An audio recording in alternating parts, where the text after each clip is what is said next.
ხალხო მოვედი რომ გაგიზიაროთ ჩემი ემოციები და გაბრთხილებთ რომ არ დამცინოთ ერთი წუთი ვიდეოს ვიწე გაბრთხილებთ რომ არ დამცინოთ მე ვარ ადამიანი რომელიც არასოდეს ცხოვრებაში არ ყოფილა არავის გულშემატკივარი არა მარტო არავის არამედ არაფრის ანუ გულისხმობ რომ არც ფეხბურთის მე სპორტს არ ვუყურებ იცით თქვენ ჩემმა გამომწერებმა მე სპორტს არ ვუყურებ და ანუ არც ფეხბურთი არც ჩოგბურთი არანაირი სპორტი აბსოლუტურად ჩემთან ახლოს არ არის რომ ვუყურო ვუგულშემატკივრო არც მსახიობები არავინ აი მაგალითად იკამ იცის სულ ვინ როდის დაიბადა ვინ ცოლად ვინ მოიყვანა ვინ ვიზე გათხოვდა რამდენჯერ და შემდეგ ანუ მე ეგენი ანუ არასდროს არ მაინტერესებდა ხოლმე და არ ვიცოდი ну შეიძლება ვიღაცა დამინტერესებული ყავდა მომეძებნა მაგრამ მე მავიწყდებოდა ხა ეს რომ დამახსოვრებოდა რაღაცა ეგრე არ იყო რა და მოკლედ რა დამემართა პირველად ვნახე ეს MMA თუ MMA თუ რა ჭანდება ქვია ვნახე პირველად მერაბი რომელიც ჩხუბობდა და დაუწყე გულშემატკივრობა როგორც ქართველს ანუ გავიგე მისი ისტორია როგორ შრომობდა როგორ მძიმედ მუშაობდა და ანუ როგორც ქართველს მას დაუწყე გულშემატკივრობა და დღემდე რა თქმა უნდა გულშემატკივრობ ოღონდ ესე თლიანი ბრძოლა მე ცხოვრებაში არასოდეს არ მინახავს არც ერთი გუშინდლამდე თვალებზე მეტყობა კიდეც გუში რო ვუყურე რა შედეგი გქონდა ხო და მაგის მერე უკვე აღმოვაჩინე ილია კოტის ვამბობდა რომ აი ილია არის უძლიერესი ილიას აქ საოცარი დარტყმა ну ილია არის შეუდარებელი და მოკლედ ყველა მიცით ილია ვინ არის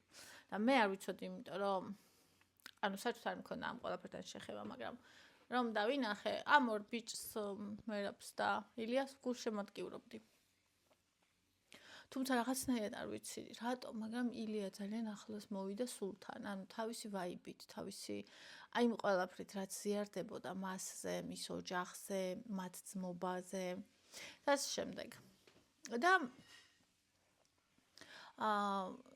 ანუ ეს რო ჩაინიშნა ეს ბრძოლა როგორც გითხარით არასდროს არც ერთი ბრძოლა მე არ მინახავს თავიდან ბოლომდე ანუ მე არ შემიძლია იმის ყურება ადამიანები ერთმანეთს როგორც ცემენ ხო და ამ ძალიან განვიცდი იმედი ახლა იწერს ეს წუთი ეს დასატენი ყოფილა და ამიტომ მიკროფონის გარეშე მოგიწევთ რომ ჩემი მოსმენა განაგრძოთ ხო და მოკლედ ძალიან გულშემატკივრობდი და ველოდებოდი გუშინდა ბრძოლას იმიტომ რომ ილია ქართველია იმიტომ რომ ილია ანუ როგორც უკვე ვთქვი და ნუ ეხა ამხელა ბრძოლა იყო და რამხელა ამბავზე მიდიოდა საქმე ხო ადამიანს ორი კამარი აქვს მესამე კამარი თეთრ სახლში და ნუ მოკლედ მთელი ამბავი იცით ყველა და სულ ვუყურებდი რა ამის წინა პირობებს ანუ ერთმანეთს როგორ ხვდებოდნენ რა საუბრობდნენ და ნუ მოკლედ ჩართული ვიყავი ყველაფერში აბსოლუტურად და სულ ვეუბნებოდი ჩემებს რომ მეთქი ძალიან ვღელავ მეთქი რომ ამ ბრძოლას ილია წააგებს თქო არ შეიძლება არ დამიჯეროთ მაგრამ აი ჩემები მოწმენი არიან რომ წააგებს არა ვღელავ რომ შეიძლება წააგოს თქო და ანუ რომ ეკითხებოდნენ რატო აი ეს ბოლო სამი რა ვიცი შეხვედრა იყო თუ რა როცა ერთმანეთს ხვდებოდნენ მე ვხედავდი მე ძალიან კარგად ვხედავ ხოლმე ადამიანებს და მე ვხედავდი რომ გეიჯი იყო ძალიან 7 და საკუთარ თავში დარწმუნებული მიუხედავად იმისა რომ ილიასთან დაებრძოლა და მიუხედავად იმისა რომ ასაკშია ну სპორტისთვის თორე ჩემ ხელაა გეიჯი და ილია ვხედავდი რომ ღელავდა ანუ მათ ორ შორის მე ვხედავდი რომ ილია ღელავდა და რაც კი მე იქამდე პატარა ამოჭრილებ მაგ ვიდეოს ნანახი მე არსად არ მინახავს რომ ილია ღელავდეს და აი ეს თემაც ძალიან ბინძურად რომ ჩაიხვია იმან, ანუ ცოლის და ეს პირადის თემა. ნუ ეგეც რა თქმა უნდა ამ ყველაფერს ემატებოდა ზემოდან. და ნუ არ ვიცი, სულ ვამბობდი ეს ბოლოს ამ იმას, რომ აი მე ძალიან ვღელავ და ჩემი მეუღლე აი რას ლაპარაკი, როგორ შეიძლება ილიამ წააგოს ვეტერანთან იმას მაინც აქ ასაკი, ის არის ასული სპორტიდან, სად გეიჯი და სად ილია და ნუ მოკლედ არც დაუშვებდნენ რომ შეიძლება ილიას წაიგო და ხა მე ხო გეუბნები საერთოდ არ ვარ ამ სპორტის მაყურებელი და ხა მე ჩემს აზრს როგორ დავუჯერებდი უბრალოდ ეს იყო ჩემი შეგრძნება შინაგანი რომელიც მუდიოდა არ ვიცი რატო და მე ეს მაღელვებდა გადავწყვიტე რომ უნდა მეყურები ამ ბრძოლისთვის ესე იგი ჯერ რამდენი ხანი ველოდებოდი 15-ს და თან ძალიან ღელვით ველოდებოდი ხალხო იმიტომ რომ ესე იგი წარმოგიდგენთ 15-ში, ანუ 16-ში ჩემი მარათონი იწყება. მარათონის მიღების წინ ერთი ამბავია. თქვენ იცით რომ მე 2 სამსახური მაქვს, მესამე მარათონია. ვიდეოებს საერთოდ ვეღარ ვიღებ. არაფრისთვის არ მცადია. ანუ ღამე 3-ზე ვიღვიძებ, დილას 7-ზე ვიღვიძებ, ღამე 3-ზე ვიძინებ, დილას 7-ზე ვიღვიძებ, მთელი დღე მეძინება და იმის დრო არ მაქვს, რომ დავწავე 10 წუთით და დავისვენო. ანუ ხვდებით ხო სიტუაციას და ეხლა ანუ აი ამ რეჟიმში მე ველოდები, როდის მოვა 15-ში ბრძოლას ვუყურო და ეს ბრძოლა არის ღამეთან. ხო და ეს დავაყენე, ბუძინინიკი, მაღლიძარა, ეს დავაყენე რა გავეღვიძებინე. იმიტომ რომ ბავშვს არ გავიძებოდა ტელეფონს არ დამეყენებინა და გამაღვიძე 4 საათზე. შევედი TikTok-ზე. არ ვიცი სად უნდა ვუყურო, რა თქმა უნდა. შევედი TikTok-ზე. და ნუ არაფერი არ არის. აი გიქსონას უნდა გაეშვა რაღაცა ლაივში და გიქსონა საერთოდ არა ლაივში. ნუ არაფერი არ არის რა. აი კომენტარებში მე შევედი ჩავყევი და 7-ზეა. გადაიდო ილიას ბრძოლა 7-ზეო. გადავწიე ჩემი 7-ზე და ისევ დავიძინე და გამეღვიძა 6-ის ნახევარზე. 6-ის ნახევარზე გამეღვიძა და ნუ ბორგავ და მე 7-ზე გავიგე რომ კიდე გადაიწია ბრძოლა, ესეც 9-ზე თუ 9-ის ნახევარზე იქნებაო რა და ამ დროს იკამაც გაიღვიძა და დაიწყო ბრძოლა. ნუ ვცდილობ რომ ლაივში შეუძლებელია ყურება, იმიტომ რომ ანუ სულ მიდის საუბარი იმაზე რომ აბა ჩქარა გადააზიარეთ ეს კენჭი, ანუ კონცენტრაცია მეკარგია, მინდა ბრძოლას ვუყურო და ვერ ვუყურებ ლაივში. და მე მეორე ბიჭის ლაივი შემხვდა, რომელიც ამბობდა რომ ტელეგრამზე გადმოდით ჩემთან და ჩემთან უყურეთ. გადავედი ტელეგრამში ხმარ აქვს. ანუ ბრძოლას ხმა უნდა გქონდეს და მეთქი დავწერე რატო არ აქვს ხმა, მარტო ჩემთან არ აქვს ხო უბრალოდ ხმა და გადავტვირთე და ეკნებო, გადავტვირთე და ისევ არ ქონდა ხმა გამოვედი მაქედან და ვაიმე იკას მე მეგობრებო მეთქი იკა რა ვქნა. რა გავაკეთო და მე მითხრა რაღაცა საიტი, რომელიც არ მახსოვს, რომელზეც უყურებს ხოლმე ლაივებს, იქ შედიო UFC-ს დააჭირეო და ნახავ და ჩაირთო. ჩაირთო და ნუ შემოვიდა ილია. ანუ ილია თავიდანვე ისე შემოვიდა რაღაცა. თითქოს ჩამქრალი, ანუ ილია ხო ცეცხლია და თითქოს არ ვიცი, რომ მე მომეჩვენა, არ ვიცი. მაგრამ ნუ მოკლედ კაი. და მე უყურე ბრძოლას. ესე იგი, პირველ რაუნდს საწოლში ვუყურე და პირველ რაუნდის მე რო წამოვხდი საწოლში, არ შემეძლო წოლა, არ შემეძლო ჯდომა. ეს ტელეფონი მეჭი რაღაცში დავდიოდი, მე დივანზე ვჯდებოდი ასე, ანუ ფეხები ესე მქონდა, ნუ ეს რა მოჭიმული. და ნუ იკაც მეორე ოთახში უყურებდა და ანუ მესმის იკაც, მაგრამ ეს ილიას ბრძოლა არ არის. ანუ ილია ესე არის, ეს ილიას ბრძოლა არ არის, რა ხდება ეს ილიას ბრძოლა არ არის და მე იყო მესამე რაუნდი. ანუ მე არ ვიცი თუ ყველანი ესე ხართ, ვინც გულშემატკივრობთ სპორტს. გინდა ეს იყოს ერთი ადამიანი, გინდა ეს იყოს მთელი გუნდი. თუ ყველანი ესე ხართ და ესე განიცდით, თქვენ გაძლებას ყოჩახ. მაგრამ ალბათ მიჩვეულები ხართ, ჩემთვის პირველი იყო. აი მე იცით როგორ რაღაც მქონდა, რომ თითქოს ეს არ იყო, რომ ვიღაცა სხვა ადამიანთან ეს ხდებოდა ჩემ თავს. ანუ მე ვიყავი თითქოს ის ადამიანი. მე ვიყავი თითქოს ილია და მე მткиოდა თითქოს აი ის. და ანუ ეს იყო სასწაული. აი არ ვიცი როგორ თქვა ისეთი ტკივილი იყო, რომელიც არ ვიცოდი უბრალოდ როგორ უნდა გავამკლავებოდი მთელი გუშინდელი დღე. მე, რომელსაც ჩემი მარათონის გოგოები უნდა დაამემატებინა ჯგუფში სიცოცხლე, უნდა დამეწყო ერთი, მეორე, მესამე საქმე და მეპაშხა ვიყავი აბსოლუტურად, აი არის როგორ ვაკეთებდი ამ ყველაფერს. იმიტომ რომ ვიყავი უსაშვილესად, აი ყველა კუთხით, ყველანაირად ვიყავი აი გაგეცინებათ, მაგრამ განადგურებული. ერთი წუთი.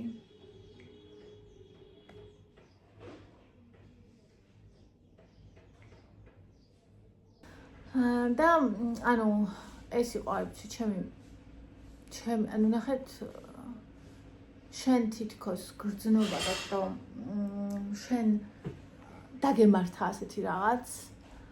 ანუ მე ვერ ვიტყვი რომ ილია დამარცხდა, მე ამას ვერ ვიტყვი, იმიტომ რომ ამას ბოლოს ვიტყვი. მაგრამ ანუ აი ეს მარცხის კი არა და აი როგორ გითხრა დაცემის თუ აი არ ვიცი რა ქვია ამას.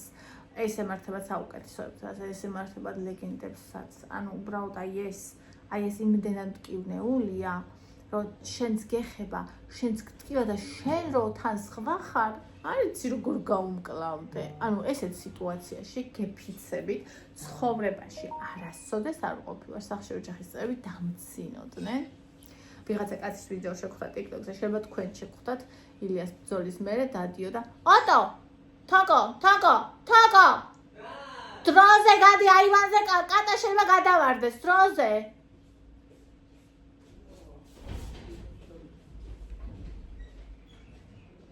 ნელა მიდი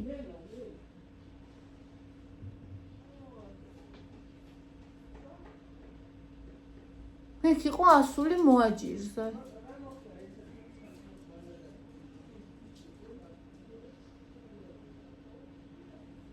ხოდა ანუ ძალიან სულ გრძნობდი ხო და ის კაცი რომ ხო ყველას ახლა გავახსენდი და მეხსიერებაც ახლა ამოიწურა ხო და მოკლედ შემოძვირფასება აი ესეთი სიტუაცია რომ დადიოდა გარეთ თავს ვისჭიო წვიმაში ხო ის ვიდეო რო იყო დამცინოდნენ ცოტა გაგაკლია მაგამდე შეენცო ანუ ძალიან გამიცდიდი მართლა მთელი დღე ვუყურებდი TikTok-ზე ფრაგმენტებს გამეორებას მე იქ მიდიოდა განხილვა რა ვიცი ყველა ვარიანტის რომ იმას ქონდა დოპინგი მიღებული ჯასტინს რომ ილიას არ დაუტოვეს სხვა გზა მე არ მჯერა რომ ილია ფულის გამო თავის აი ამ ყველაფერს გაყიდდა არანაირად არ გაყიდდა იჭვი არ მეპარება მაგაში თუმცა მეორე ვერსიებიც იყო რომ შეიძლება დაუყენეს საკითხი საერთოდ შენი კარიერა ან მაგრამ ეს უკვე შეთქმულების თეორიებია და ჩვენ ამას ვერადროს ვერ გავიგებთ ესე იყო თუ ისე მე რო ვფიქრობდი ხა მე ერთმანეთთან ნეტარ როგორ იყო მე ამბობდნენ კიდე რომ უბრალოდ ილიამ თავი არ დაიცვა და რა ვიცი ყველას უსმინე ექსპერტიდან დაწყებული ჩემნაირი ადამიანით დამთავრებული ყველას ნახე უამრავი ვიდეო უამრავი ფოტო და ანუ გუშინ მთელი დღე მოკლედ გავიღვიძე დილის 4-ზე აი ამეებით და მე საღამოს 4-ზე დავიძინე ისევ ამით გარემო ანუ მთელი დღე ვიყავი სრულად ამითი გარემოცული და მე მინდოდა გამეგო როგორ არის ილია იმიტომ რომ ამბობდნენ რომ სასტრაფოთი პირდაპირ გაუშვით და რაღაც და გატეხილი ძვლები და რამე და ნუ მე გაიყვა რომ არაფერი ძვალიც არ აქვს გატეხილი და ნუ ნორმალურად არის როგორც შეიძლება რომ იყოს მდგომარეობაში მე ილიას მომ დაწერა სტატუსი მე თავად ილიამაც დაწერა სტატუსი და მე დავმშვიდდი ბოლოს და საბოლოოდ მე რაც დამრჩა ჩემი ემოცია ჩემი აზრი კიდევ გავიმეორებ რომ შეიძლება ეს იყოს ვიღაცასთვის გულუბრყვილო ბავშვური არაპროფესიონალური იმიტომ რომ ეს საერთოდ ვერ ყვევი ამ ყველაფერში და ვერ ვისაუბრებ ვერანაირად როგორც ექსპერტი მაგრამ ეს ჩემი როგორც ადამიანის პოზიცია მე ვნახე იქ ძალიან დიდი რაღაცა მე ვნახე გამარჯვება და ეს ილიას გამარჯვება იყო იმიტომ რომ ჩემი აზრით მარცხი და გამარჯვება ის არ არის ხელს ვის ააწევინებენ ჩემი აზრით მარცხი და გამარჯვება ის არის რაც მოხდა ხალხში ანუ ჩვენ ვნახეთ ჩემპიონი ჩვენ ვნახეთ გმირი ადამიანი, რომელმაც ბოლომდე იბრძოლა და რომელსაც შეიძლება შეცდომა დაუშვა, მაგრამ უკან არ დაუხევია, არ შეშინებულა, არ გატეხილა, მაშინაც როცა ვერც ერთ თვალში ვერ იხედებოდა და ექიმიალობდა აღარ გავაგრძელთო, კიდევ ერთი რაუნდი იჩხუბა, ასევე მისი ძმის ძმობა, რომელმაც გააჩერა ბრძოლა და თან ილიას უთხრა, რომ ვაჩერებო და ანუ ილიამაც მას მიანდო ეს გადაწყვეტილება, როგორც სიყვარულის უმაღლესი გამოხატულება, როგორც კიდევ უფრო მაღლა მდგომი რაღაც, ვიდრე ჩვენი საქმეა.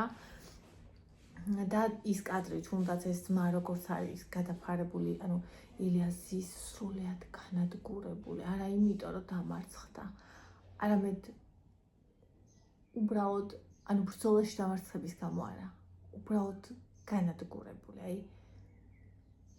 აი ხო იმ კადრს გავს TikTok-ზე ვიღაცას ეტო მე ფელომი რო იქ ჩააგდეს ცეცხლ წაკიდებული მაშინ. ეს ის არის გუში რომ უნდა. ხა. წადი ნუ მის მე მწვენია.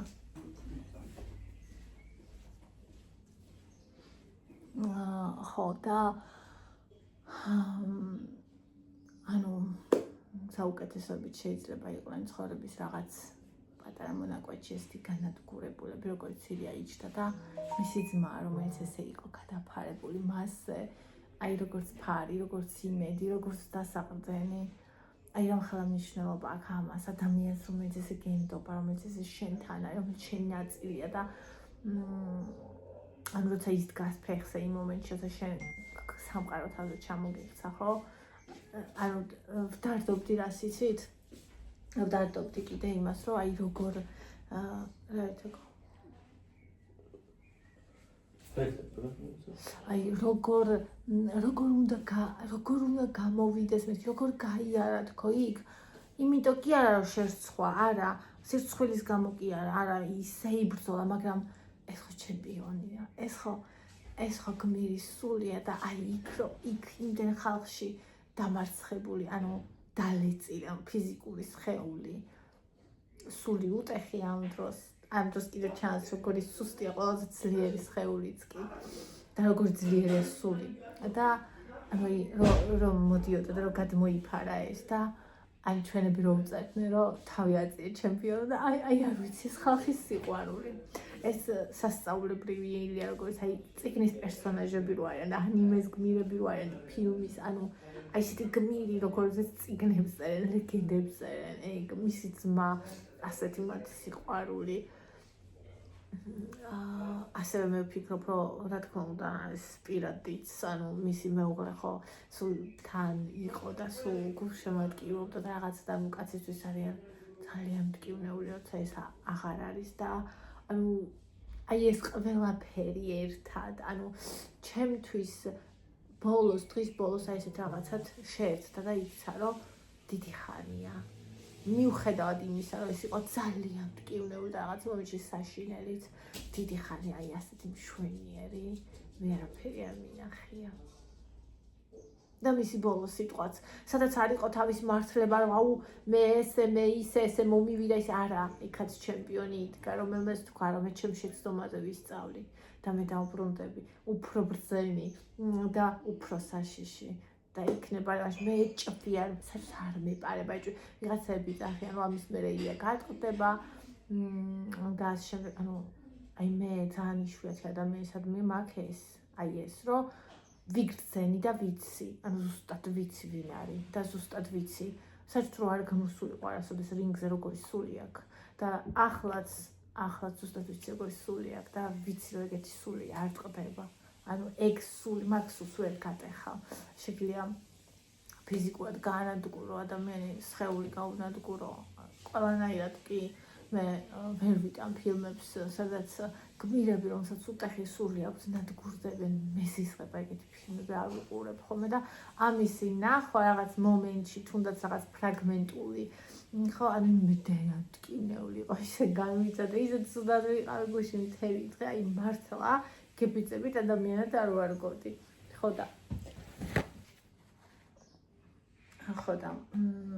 ხა ილია არასოდეს არ უყურებს ჩემს ვიდეოს და არც ბევრი ვიდეოს ვერ უყურეს ფიზიკურად, იმდენი ვიდეო ჩაიწერებოდა საქართველოში, ესპანეთში და არა მხოლოდ საქართველოში და ესპანეთში ზოგადად და ანუ არც მაგ იმის პრეტენზია რომ ჩემი ხმა მივაწვდინო, უბრალოდ აი ეს ჩემი გრძნობა, ის რომ ვიცი ის ვინ არის,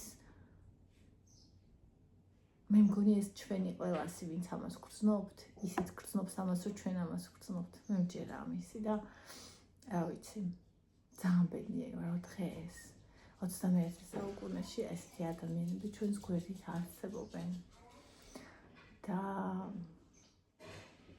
მე ვიცი ეს უბრალოდ დასაწყისია და ის გზა რაც გაიარა და ის გზა რაც უნდა გაიაროს ეს გმირის გზა რომელიც რთულია რომელიც მტკივნეულია რომელზეც გაკვეთილებიც ბევრია რა თქმა უნდა მაგრამ სხვანაირად არ შეიძლება როცა ის ხარ ვინც ხარ შენ გზაზე უნდა იარო სხვანაირად არ შეიძლება მე ეს ვიცი და მოკლედ არც არ შემიძლია რომ ვუსურვო, იმიტომ რომ ვიცი ყველაფერი როგორ იქნება. უბრალოდ ბედნიერი ვარ, რომ რაღაც მომენტში ამ ყველაფერს ვეზიარე და მეც ამისი მონაწილე ვარ.